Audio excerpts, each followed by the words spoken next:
ნინი ნეფარიძე უნდა ვიხსნათ ტანჯველი დაავადებისგან. შეხედეთ, გოგონა მზის სხივების ფერია. დაბადებისას პლასტიკური დიპრეგია დაუდგინდა. ჩემი გაზდილია და გული მტკივა, ყველაფერს დავთვალ, მაგრამ რა ვქნა, ეგ საშუალება არ აქვს. რამდენჯერ ჩუმად მიტირია, ბავშვს არ ვაჩვენებ ცრემლებს. ძალიან უჭირს გადაადგილება. ტკივილები კი მოსვენებას არ აძლევს. 15 წლიანი ავადმყოფობის მიუხედავად ნინი წარჩინებული მოსწავლეა. სკოლა სახლთან ახლოს არ არის და ამიტომ უკვე 10 წელია ზამთარში გოგონა ჯერ ისევ სიფნელეში დგება, რადგან სკოლამდე გზის ფეხით გავლას საბრალო ბავშვი 4-ჯერ უფრო მეტ დროს ანდომებს. როდესაც გადაადგილება განსაკუთრებულად უჭირს, გაკვეთილებს მაინც არ აცდენს და მარტოხელა დედა იძულებულია რომ ბავშვს ტაქსი გამოუძახოს.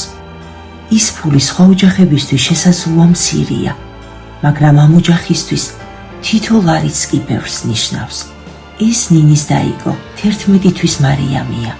რეანიმაციულ განყოფილებაში თითქმის 3 კვირა სიცოცხლისთვის იბრძოდა პატარა ანგელოზი. მარტოხელა დედა ვარ, 3 ბავშვს ჟდი მარტო, პატარა მყავს ხელოვნურ კვებაზე. ძალიან რთულია მარტო, ბავშვებსაც მიხედო, ავადმყოფ დედასაც მიხედო, ოჯახსაც და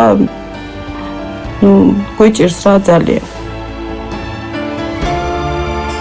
არის შემთხვევები, როდესაც მარტოხელა დედას მარიამისთვის საჭირო საკვებიც კი არ აქვს. ასევე უსახსრობის გამო ნინის ოპერაცია ფერ გაუკეთდა.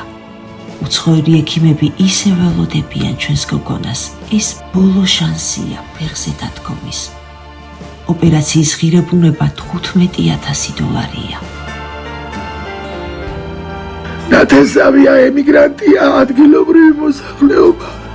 ქართველია თუ სხვა ეროვნება, რაც გაგემეტებათ ჩემი შვილიშვილისთვის, გთხოვთ დაეხმაროთ. როგორმე შევძლო თურქეთში გადაყვანა. გაიღე შემოწირულობა. ნინის ბედი შენს ხელშია. გადარიცხეთ ნებისმიერი თანხა ჩერნოვეცკის ფონდის ოფიციალური საიტის მეშვეობით.